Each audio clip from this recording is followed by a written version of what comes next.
Marcelo Gomes Pato, 20 horas e 52 minutos. Vamos receber mais um convidado especial nessa jornada esportiva especial, expressão da bola especial. Uma pessoa que eu admiro, tenho profunda admiração pela pessoa que eu tenho a oportunidade de conviver com ele nos bastidores, tenho o orgulho de conviver com ele, com o filho dele, e é uma lenda viva do rádio esportivo brasileiro. Boa noite, Walter Abrão. Boa noite, meu caro Gustavo. Prazer enorme ter esse novo contato com você, com a nossa nova difusora de Osasco. Estamos aí também na retaguarda com o Marçal, o Maurício, o Rodney, não é isso? Exatamente, Walter. Duas horas. Vamos conversar tudo que é de bom e de mal nesse esporte aí, não é isso?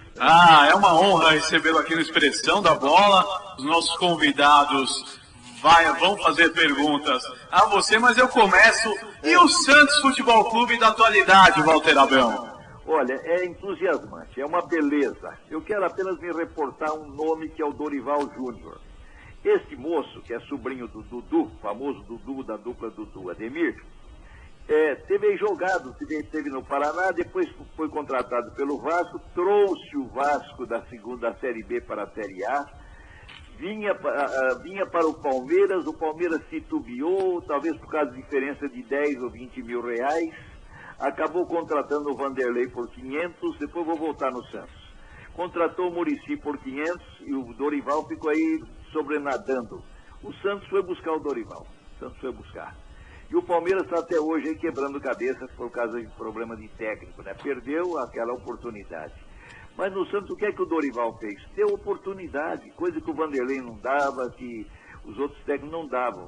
Você veja a diferença do Neymar no tempo do Vanderlei, que jogava amedrontado, assustado, sem saber bem o que fazer, ficava no banco, quer dizer, nenhuma visão do Vanderlei Luxemburgo. Agora o Dorival fez o quê? Arrumou, pôs o menino para jogar como ele sabe jogar, joga à vontade. Onde é que você quer jogar? Na esquerda. Então fica na esquerda.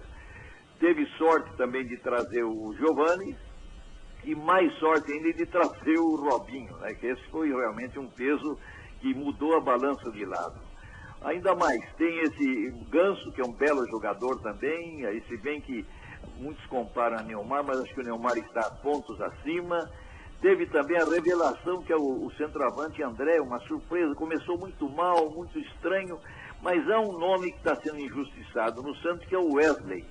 O Wesley tem tido uma participação importantíssima nos jogos do Santos Futebol Clube, inclusive com gols. Então o que eu acho que aconteceu no Santos foi uma volta ao passado. Quando o Santos começou a trazer gente das categorias inferiores, o Santos começou a aparecer.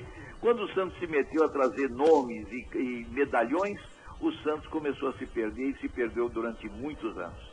É uma beleza, é gratificante ver o Santos dessa maneira como ele está, jogando bonito, tornando-se até uma atração. As outras torcidas querem ver o Santos jogar, porque não estão vendo esse futebol leve, ágil, solto, flanando do Santos, não estão vendo no São Paulo, que está um carroção pesado, no Corinthians, que está 2 carroções pesados, e no Palmeiras, que nem carroção pode arrastar. Então a situação é essa, né, Gugu? Sem dúvida, Walter, sem dúvida. Eu vou abrir agora aos meus companheiros de mesa aqui para fazer a pergunta para essa lenda viva do rádio, essa pessoa que eu admiro tanto, que é o Walter Abrão. Primeiro, Maurício Capella. Obrigado, Gustavo. Walter Abrão, boa noite, prazer falar contigo aqui pela M1540, prazer enorme, tudo ótimo, e contigo, tudo certinho? Tudo bem, graças a Deus. Maravilha. Walter, eu queria pegar um pouco, aproveitar a tua história, você citou 4 grandes equipes do futebol paulista, principalmente, né, claro, e futebol paulista por extensão do futebol brasileiro, mas eu queria pegar um pouco a tua reflexão, porque a gente vê muitas vezes o decréscimo que aconteceu ao longo do tempo por parte, principalmente na equipe da Portuguesa, né, que sempre foi considerada uma quinta força aqui no estado de São Paulo. E você pegou um tempo em que a Portuguesa era considerada um time grande. Eu queria entender um pouco melhor, na tua avaliação, como é que você enxerga esse decréscimo da equipe do Canindé aí ao longo do tempo? Bom, a Portuguesa era realmente o 5º time, eram 5, não eram 4, sempre foram 5. A Portuguesa se lembrava o tempo lá de Nininho, de Robles, os 2 Robles, o Pinga 1 e o Pinga 2, lembrava do tempo de Simão, enfim, de grande jogo do zagueiro, cujo nome me fugiu agora, mas enfim, era um timaço. O Portuguesa sempre foi um timaço. O que aconteceu? Má administração. De repente a Portuguesa vendeu seus melhores craques, não conseguiu, não usou bem o dinheiro arrecadado na venda desses jogadores, e aí caiu numa pasmaceira danada, quando se percebe que a Portuguesa estava remendando o seu time, com um daqui, um de lá, um que restou, foi colocado à margem no outro time, um que já estava na reserva de um quinto time, e o resultado descontrolou-se toda. Então, o que acontece? Quando não há base financeira, quando não há uma estrutura financeira, quando não há um organograma de trabalho, quando não há um orçamento para trabalhar, acontece o que aconteceu com a Portuguesa. E a Portuguesa, você disse muito bem, Maurício, é o segundo time de todos nós. O meu primeiro time é o Linense, mas o segundo era a Portuguesa. Eu não sei o que houve com a Portuguesa, mais ou menos parecido com o Juventus, que todo mundo quer como segundo time, mas o Juventus não aparece para justificar essa colocação. Agora, acredito que o pessoal da Portuguesa está bem interessado, esse pessoal que dirige agora, o Luna, como é que chama? O da Lupa. A Lupa, o Lupa, também o vice-presidente que eu conheci há poucos dias, José Joaquim, entende? Eu tenho a impressão que esse pessoal está muito interessado em levar a Portuguesa para um ponto alto. Amanhã tem um compromisso seríssimo logo diante do Santos, né? Difícil. Mas como a Portuguesa já se ouve bem contra o Palmeiras e contra o São Paulo, em clássico ela não perdeu, então é possível que amanhã ela esteja disposta a enfrentar o Santos no taco a taco. Vai ser difícil, né? Com a volta do Neymar e a presença do Robinho, vai ser meio difícil. Mas, de qualquer forma, eu acredito que a Portuguesa vai tentar se superar. O que a Portuguesa precisa é não vender craques. Não é verdade? Tocou bem no ponto, meu caro Walter Abrão. Acho que você estava falando mais ou menos desse time, né? Muca, Nene, Noronha, Djalma Santos, Brandãozinho e Ceci, Renato, Julinha, Nininho, Ping e Simão. É isso aí, né? Meu Deus, a memória falhou um pouco, mas o Djalma Santos, hein? 80 e tantos anos, que lenda, não? Depois tem o Zé Maria também. Depois veio, aí vieram vários e tal, mas eu acho que você estava se referindo a esse time da década de 50, campeão do Rio São Paulo de 52, Triquita Azul e por aí vai. Isso, os Robles, né? O Pinga 1, Pinga 2, né? Exatamente. Muito bem, é isso aí, Maurício. Meu caro Brocanelli. Bom, primeiramente, também quero dizer que é uma honra falar aqui com o Walter Abraão, que é o Rodney Brocanelli do blog Rádio Base Urgente blogspot.com. Prazer é todo meu. Falamos aqui de Santos, falamos de Portuguesa, eu queria falar um pouco de Palmeiras agora. A minha avaliação é a seguinte: eu imagino que o Palmeiras não tem um elenco ruim, ele não é bom, ele está na média. Não é nenhum elenco desastroso, mas também não temos lá grandes craques. Eu imagino, na minha avaliação, que o problema do Palmeiras é psicológico. Acho que o Palmeiras precisa de um divã. O que o senhor acha disso? O que o senhor pensa a esse respeito? A sua análise está perfeita, Rodney. É isso mesmo. Tem bons jogadores. Não sei se vocês perceberam. O time do Palmeiras começou a cair. Eu vou falar uma coisa que ninguém falou. Quando o zagueiro central do Palmeiras, o Maurício Ramos, é esse o nome dele, né, Rodney? Exatamente. Está voltando desde agora. que ele se contundiu, nunca mais o Palmeiras foi o mesmo. Nunca mais aquela defesa se acertou. Já tentou várias formas. Culminou a sequência de erros naquela briga do Obina com o outro Maurício. É Maurício. Quer dizer, ali era um momento para ter calma do diretor de futebol, até porque o Muricy confessou que ele não participou de nada, mas pôr água na fervura, manter o Obina que vinha marcando gols, podia até deslocar o Maurício para um time próximo aí do Palmeiras para passar esse problema. Enfim, ali podia ter contornado. Então, primeiro erro lá atrás, quando não tiveram um substituto para o Maurício Ramos. Segundo erro agora nessa desavença entre os dois jogadores. E terceiro erro na questão de técnicos, viu, Rony? Foi muito infeliz. Eu não sei, eu não conheço o seu Gilberto Tipulo, não é? Tipulo, não conheço, mas parece que existe uma espécie de idolatria em torno dele. De repente o Tipulo falou, para tudo. E, no entanto, o Palmeiras está estancado, parado, estagnado no tempo e no espaço. O que acontece? Como eu já falei no primeiro tópico, o Dorival Júnior era o técnico indicado para aquele momento do Palmeiras. Não foi contratado e começou essa desavença. Agora você veja, um time que tem déficit financeiro, dificuldades, já não está mais se entendendo bem com a trafique lá do meu amigo J. Ávila. Um time que tem tudo isso, contrata técnicos a R$500 mil por mês. É um absurdo, quer dizer, falta bom senso, meu Deus do céu. Não tem como pagar 500 mil para um técnico. Primeiro que não há mérito para isso. Quer dizer, nem o presidente da República, que responde por um atendimento a 190 milhões, pode ganhar 500 mil por mês. Então é um absurdo, são certos absurdos que não dá para entender. Quer dizer, o Palmeiras tem laborado em erros sucessivos. O Vanderlei entrou aquela vez, largou o time aí na mão, o time afundou-se e foi para a segunda divisão. Foram buscar o Vanderlei de novo, o Vanderlei veio e fez a mesma coisa. Porque o Vanderlei não é nada disso que falam dele por aí, não. Eu não reconheço, pelo menos. Pode ser um experiente ex-jogador de futebol, tem as suas qualidades, pode ser até portador de bom índice de inteligência, mas é só. Não é dizer que ele é um gênio. Não, gênio não, longe disso. Depois veio o Muricy também, manquitolando, e o que ele fez? Foi um desastre a passagem do Muricy pelo Palmeiras. E o Palmeiras está entregue. Você veja o que aconteceu hoje à tarde, Rodney, Marçal, Maurício e o nosso Guga, e os ouvintes da Nova Difusora. Hoje à tarde tinha um jogo Palmeiras e Sertãozinho. Exatamente, Sertãozinho. Sertãozinho, né?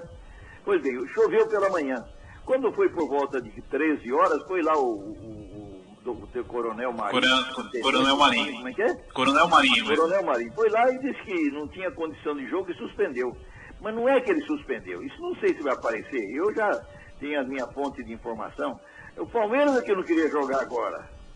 Vindo da derrota de 3-2, vindo da outra de 4-1, ele não queria jogar agora, ele queria mais um espaço para refrescar a mente, treinar melhor, fazer os jogadores terem um pouco mais de repouso mental, principalmente. Então, adiaram o jogo. E você viu que nós tivemos uma tarde magnífica, com sol, com ampla condição para a realização do jogo. Ficou um buraco para todos nós que estávamos esperando esse jogo, e são essas medidas errôneas que estão levando ao Palmeiras a esse escalar. O Palmeiras tem que entender o seguinte: eu tenho pouco dinheiro, então vou ter que trabalhar com o que eu tenho.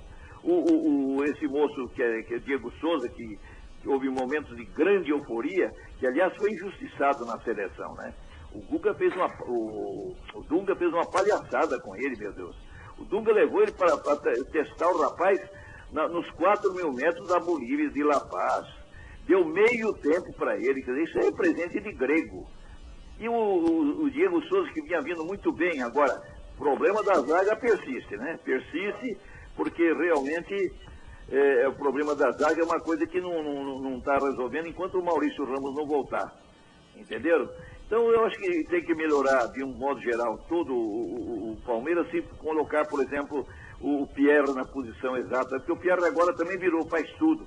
Ele é primeiro volante, segundo volante, meio, atacante, não pode também. Quer dizer, conseguiram desfigurar o Pierre. Tá pois certo? É. E mais a mais é o problema de centroavante. Eu acho que na ausência, na falta de recursos, tem que manter o Robert, tem que insistir com o Robert. E que tem dado certo, tem dado uma certa resposta. Né? Ele tem dado uma certa resposta dentro de campo. Tem dado uma certa resposta agora. Está faltando ali um companheiro para chegar mais à bola. Como camisa 9 puro, né? Como aconteceu o Corinthians agora contra o Botafogo. O Ronaldo pegou na bola umas 3 vezes em 90 minutos, que ninguém chegava a bola nele. Então o centroavante precisa de um parceiro. Um cara que joga ali do lado, que dê a bola redonda para ele, não é isso? Exatamente, meu caro Walter Abrão, 21 horas e 6 minutos, você está no AM 1540 da Nova Difusora, aqui no programa especial Expressão da Bola. Afinal de contas, tivemos problemas com a geração de imagens da partida de Bragança Paulista e infelizmente não pudemos transmitir o jogo na íntegra entre Bragantino e Monte Azul. Bragantino que vai vencendo com tranquilidade a partida. Estamos aí com quase 34 minutos da segunda etapa, um gol do Frontini aos 11 do primeiro tempo e portanto o Bragantino vai consolidando aí mais uma vitória no Campeonato Paulista. Lotomania, ainda mais chances da sorte escolher você. Acredite, aposte nas loterias da Caixa. É contigo, Marçal Gomes Pato. 21 horas, 7 minutos. Muito boa noite, Walter Abrão. Boa noite, Marçal. Prazer novamente tê-lo conosco aqui na Nova Difusora M1540. Vocês mandam. Você estava até falando com relação ao jogo de amanhã, e eu aqui procurando nos meus guardados o que hoje a modernidade, a tecnologia, a internet nos ajude muito. Eu estou aqui e eu lembrei de um termo que você, de vez em quando até uso o seu jargão, Oxo, 0-0. Eu sempre dou crédito para você. Isso aí foi marcante, não só para você, na sua vida, como também para mim, como também fã seu, já na época. Já trabalhava em rádio, trabalhava na Rádio Record, já o acompanhava. Eu tenho aqui 26 de agosto de 73, no estádio do Morumbi, 116.156 pagantes, Portuguesa 0, Santos 0, resultado normal, e houve a cobrança dos pênaltis, que o Armando Marques conseguiu fazer um milagre, né? Conseguiu fazer, e esse título foi do famoso tapetão, vamos dizer assim, seria um tapetão. A federação resolveu dar o título para os dois times. Dividiu. Dividiu. Vamos torcer que amanhã não seja Oxo. Tá certo. Eu só vou falar aqui os times desse 26 de agosto de 73. Zecão, Cardoso, Pescuma, Calegari e Isidoro. Badeco, o grande Basílio, grande ponteiro direito, dava muito trabalho. Enéas, o Tatá, Cabinho e o 5. Inclusive o Cabinho foi o artilheiro com 6 gols. Que timão, hein? Timão. E o Santos com grandes Serras, Zé Carlos, Carlos Alberto, Vicente Turcão, Clodoaldo e Léo, Jair da Costa, Eusébio, Pelé, Edu. O técnico era o Pepe no Santos, pela Portuguesa, Otto Glória. Saudades desse tempo, Walter Abrão. Meu Deus, até lágrima nos olhos, porque olha que timaços, hein? Que dois timaços, hein? Eu vi o Pelé, a trajetória toda dele desde o começo, desde o dia que eu estava na Vila Belmiro, e fui narrar um jogo do Santos, pela Tupi, e alguém me disse, olha, assiste na preliminar um criolinho magrinho que está ali, tá jogando agora. Eu parei, larguei, saí da cabine, fui sentar lá na arquibancada e fiquei olhando. Olha, fiquei boca aberta, falei, nossa, esse moço, como é que é o nome dele? Pelé. Eu estranhei, Pelé. Mas que ano foi isso? Pelé eu conheço, agora Pelé, Pelé, o que quer dizer Pelé? Então, no início foi difícil entrar na cabeça, depois eu passei a chamar ele de ele, né? Para não repetir muito o Pelé que fazia barbaridade. Mas era um time, dois timaços. Se esse time tivessem hoje aqui, não tinha para ninguém, hein? Com certeza não, com certeza não. Eu, independente de que time que eu torço, eu gosto do bom futebol. Eu não sou santista, mas eu adoro ver o time atual do Santos, me faz recordar o de 2002. Eu tenho aquela tendência, por ser neto de portugueses, torcer para a Lusa também.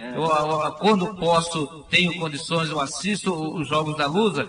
Mas de uma maneira geral, eu gosto do bom futebol e não a violência que existe no futebol. É claro. Aliás, vou contar uma coisa para vocês que vocês devem ter notado. A qualidade do nosso futebol, Santos fora. A qualidade do nosso futebol, Rio, São Paulo, outras praças aí, Belo Horizonte, Porto Alegre, a qualidade é ruim, hein? É ruim. Não se vê 3, 4 lances. Houve numa partida de 90 minutos, eu vi assim, um lance de troca de passes rápido e um gol. Está muito ruim a qualidade do nosso futebol. A não ser que a seleção se supere e passe a ser uma coisa extra, aí pode ser que tenhamos alguma sorte nessa Copa da África. Inclusive, Walter... O futebol que se está jogando no Brasil, afora o Santos nesse momento, nesse ano de 2010, é um futebol de má qualidade. Inclusive, com relação a você mencionar lances, não só aqui no nosso estado, São Paulo, como Rio, Rio Grande do Sul, Minas, eu vi um lance do jogo Flamengo, eu não lembro qual era o adversário, que Wagner Love e Adriano fizeram um toque de bola, inclusive eu pensei na hora, como o narrador falou, um verdadeiro toque de Pelé e Coutinho. Eles envolveram a defesa adversária de um jeito que eu tive o famoso remember, voltei ao passado naquela tabela Coutinho e Pelé. Por isso que os dois se destacaram, jogaram na Europa, são bons jogos, são jogadores de qualidade, apenas a cabeça é que não ajuda muito, né?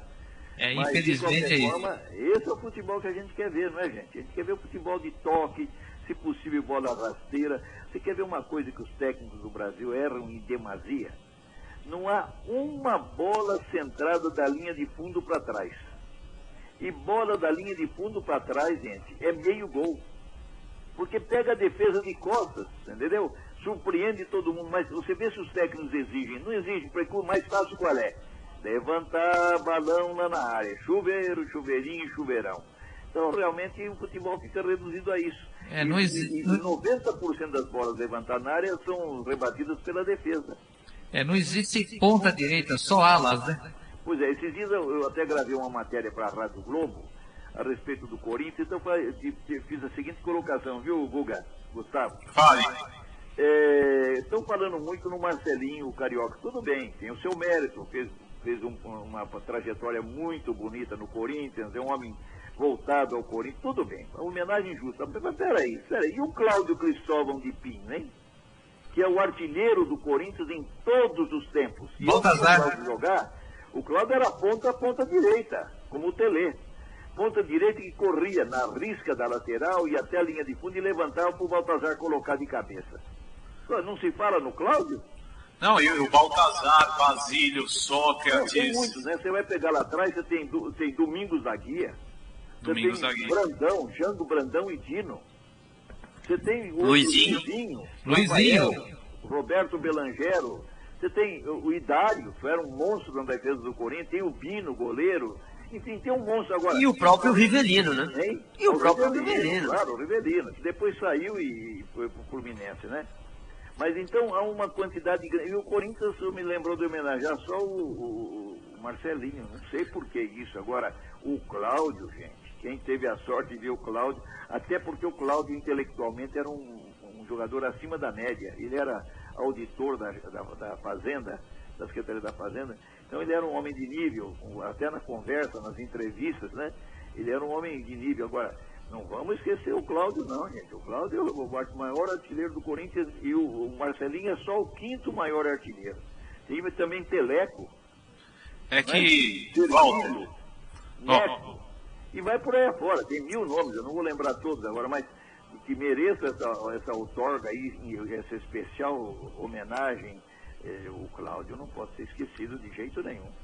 Agora, Walter, você não concorda comigo que a juventude hoje ela não valoriza o passado, a história, os valores? A gente tem uma juventude que não dá méritos ao passado. E isso, você sabe que eu sou jovem, que a gente tem algumas causas da juventude. Isso não me faz bem ver o jeito que o jovem leva a valorização das coisas em si, né, Walter? E é o caso, por exemplo, não lembraram de jogadores da velha guarda do Corinthians, lembraram no passado recente, né? Pois é, isso não pode acontecer. Agora, a gente que preserva o que viu, o passado que viu, eu não vi, por exemplo, o Domingos da Guia, isso é uma das mágoas da minha vida, não vi o Domingos jogar, só tem informações de como é que a bola vinha para ele, nem que ele não quisesse. Era um back sensacional, né? Mas veja bem, eu acho que está certo. Agora, o que acontece com o jovem? O jovem, se é corintiano puro, se é São Paulino, se é palmeirense, se é santista, se é lusa, ou qualquer outro time, o jovem vai lá, põe a camiseta para ir ver o jogo. Agora, chega lá, encontra um bando de infiltrados, verdadeiros bandidos, facínoras, marginais infiltrados nas torcidas. O que acontece? Ele passa a ter medo. Ele passa a não frequentar, além do mais, a droga que circula por aí, né? A bebida misturada com droga. Agora, eu dei uma ideia, viu, gente? Eu até passo para vocês para que seja uma bandeira da nova difusora de Osasco. Eu acho que as torcidas uniformizadas devem continuar assim. Só que elegendo uma diretoria. E a diretoria deve ser registrada em cartório e tudo e fica responsável por todos os seus membros. Houve uma agressão lá dentro, chama o presidente e põe em cana. Entendeu? Tem que forçar um pouco o direito criminal e adotar uma postura. Vocês veem, por exemplo, quando vai se formar uma barreira, o que acontece? O juiz fala para o cidadão, olha, você é homem base da barreira. Você não pode se adiantar, tá certo? Não é assim? Sem dúvida, sem dúvida, Walter. Então esse homem da barreira é o responsável. Se a barreira adiantar, ele é punido com amarelo. Agora, Walter, eu também tenho dito aqui, ao Capela, tenho dito aqui várias vezes no microfone da Nova Difusora, justamente a questão dessa torcida organizada, também estou contigo, eu não sou a favor da extinção da torcida uniformizada, o que eu sou a favor e o que eu venho debatendo aqui quando tenho oportunidade, é de que haja um cadastramento e que esse cadastramento seja cruzado com as fontes referentes de informação no país, né? Ou seja... Isso ajuda muito, mas eu creio que a diretoria resolve, viu? Porque aí a diretoria, ela mesmo vai coibir os seus comandados, entende? Quer dizer, não pode continuar como está, o cidadão vai lá, mata o outro e todo mundo fecha a boca, não, chama o presidente, chama a diretoria, então vocês vão dizer quem é que matou. Claro, sem dúvida, mas... Então vão vocês no lugar deles, nós vamos apontar vocês como suspeitos. É que eu defendo a questão do cadastramento, eu venho batendo a tecla justamente para que a polícia tenha um ferramental, no meu entender, de que ela possa fazer uma ação preventiva, né? Porque o cadastramento é válido, é importante, mas se você não tiver uma cabeça responsável por tudo, talvez eles enganem até no cadastramento. Então, também concordo, sem dúvida. A diretoria constituída legalmente e responsabilizou. Você tem um problema de um edifício, você tem o síndico. O síndico é responsável por tudo. Entendeu? Se houver qualquer erro lá no prédio, qualquer... responsabilidade civil, né? Qualquer isso, aquilo, eles vão correr, todo mundo corre se houver um acidente, o síndico é o responsável. Sem então, dúvida. seria essa diretoria, seria uma espécie de síndico da torcida. Agora, claro, tem que ter câmeras no estádio também para focalizar, a polícia tem que estar atenta, mas eu acho que essa forma da diretoria ser apenada é muito mais fácil. Tem gol e ela em Bragança Paulista, meu caro Marcelo Gomes. Olha, o Grêmio Prudente aos 47 minutos do segundo tempo, Fabinho empatou, Oeste 1, Grêmio Prudente 0. E lá em Bragança Paulista, Borebi aos 42 minutos fez agora o primeiro gol do Monte Azul. Agora Bragantino 1, Monte Azul, Guga Mendonça. Vocês vejam como esses times do interior... eles estão perdendo, estão lá colocados entre os quatro, mas estão engrossando barbaridade para o time grande. Eles estão jogando bem. Esse time aí que vocês falaram agora, o Monte Azul, o Sertãozinho, tem feito partidas aí memoráveis. O Barueri também, às vezes, não é verdade? Então não é dizer que o futebol dos grandes massacra os pequenos, não. Não existe mais isso. Pelo pouco futebol que os grandes estão praticando, os pequenos estão conseguindo se igualar. Walter, eu quero aproveitar, passar para o Rodney fazer uma pergunta do tempo da TV Tupi, né? Que você foi o criador do Bilance, foi um dos pioneiros a fazer partidas de vôlei e basquete, não é isso, Walter? Isso mesmo. Walter. O vôlei, viu, Guga? Pois não. O vôlei eu introduzi a partida sem o rodízio, né? Sem a vantagem. Para que não tivesse demora... O tie break, né, você inventou, né? Pois é, eu fiz com 15 pontos. E isso depois fizemos uma vez só e caiu no esquecimento, agora voltaram com 25 pontos, aquilo que eu fiz há coisa de 20 anos atrás ou mais. Exatamente, Rodney. Walter, estamos em época de Copa do Mundo e não posso deixar de lembrar daquela transmissão que o pool de emissoras que reuniu Tupi, Globo, Record, Excelsior fez da Copa de 70. Então, você esteve ao lado de grandes profissionais como Geraldo José de Almeida, João Saldanha, Fernando Solera, o Leônidas da Silva, se eu esquecer algum, o senhor pode me corrigir, Rui Porto também pela Tupi do Rio, ou do Valdo Cosi, eu acho que são esses. A minha curiosidade com relação a esse tipo de transmissão, para quem não acompanhou, para quem não sabe, cada dupla representando a emissora de TV ficava responsável pela transmissão de 15 minutos da partida, correto? Era um pouquinho mais, era 22,5, uma coisa assim. E essa transmissão reuniu os grandes nomes de cada das respectivas emissoras de televisão. Eu gostaria de saber como é que era a convivência entre aqueles profissionais, eu gostaria de saber se tinha algum tipo de rivalidade, se havia algum tipo de vaidade, ou se as coisas transcorreram perfeitamente bem.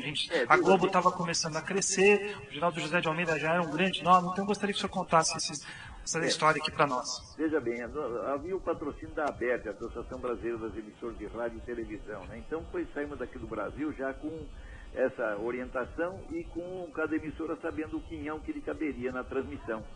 No meu caso especificamente, houve uma diferença. Quando cheguei no México, lá em Guadalajara, me chamou o chefe da nossa delegação das associadas, né, emissora associada, e me disse: Walter, o Duvaldo Cosi está encerrando a sua carreira. Nós gostaríamos de homenageá-lo. Você pode dividir o seu tempo, que não era muito, né? Dividir com o Cosi, claro, não ia negar nada para o Valdo Cosi, né? Um grande nome, um grande radialista, um grande locutor. Quem não viu o Cosi, gente, o Cosi era uma voz linda e a descrição dele no rádio fazia você ver a imagem. Era um locutor fabuloso. Então eu dividi. Resultado, eu tive um pouco de sorte, porque nos minutos que eu tinha a meu favor, para eu narrar, aconteciam gols do Brasil e a turma ficava meio que escabreiro, assim, olhando para mim, o que ele faz pro gol sair no momento dele, que é tão menor que o nosso, né? Mas foi tudo muito bem. O Geraldo José, o João Saldanha, que Deus os tenha, né? E depois o Solera com o Luiz Mendes do Rio também. O Leônidas ficou mais na parte de rádio. E eu e o Rui Porto e eu, né? O Rui Porto também faleceu. Mas foi um momento muito agradável, por quê? Porque foi também uma transmissão que aqui no Brasil não se viu, porque veio a cores. E só era visto nos órgãos oficiais, em Embratel e outros locais do governo, entende? O povo mesmo viu em preto e branco. Walter, queria agradecer a tua participação. Nosso tempo, infelizmente, é curto e acabou. Queria mandar um abraço a você, a toda a sua família, ao seu netinho, né? Até você estava acompanhando ele no pronto-socorro, mas espero que esteja tudo ótimo, né? Muito obrigado. E muito obrigado mesmo, de coração, a atenção que você tem com a equipe Expressão da Bola, aqui no AM 1540. Eu quero agradecer em nome de toda a equipe, em nome da emissora, a sua participação aqui hoje, tá certo, Walter? Ô, Gustavo, você é uma das pessoas mais educadas, mais lianas no trato que eu conheci. Você realmente é um gentleman, entende? E eu agradeço a sua atenção, a sua deferência comigo, Marçal, Roden, Maurício, e as moças que me atenderam aí, a Júlia, enfim, todos e toda a equipe da nova difusora Osasco, e vocês podem estar certo o seguinte, podem contar comigo quando e onde quiserem. Ô Walter, um grande abraço, uma boa noite e até a próxima. Só para fechar, pois eu não. acho que vai dar time africano na Copa do Mundo, hein? Ah, é? Vai seu palpite rapidinho, então. Tô achando que esse time do Drops aí tá fazendo mascarada e tal, mas na hora vai apresentar o futebol, viu? Tá aí a Costa do Marfim. Costa do Marfim. Boa noite, Walter Abreu, muito obrigado. Um bom domingo a todos. Bom domingo.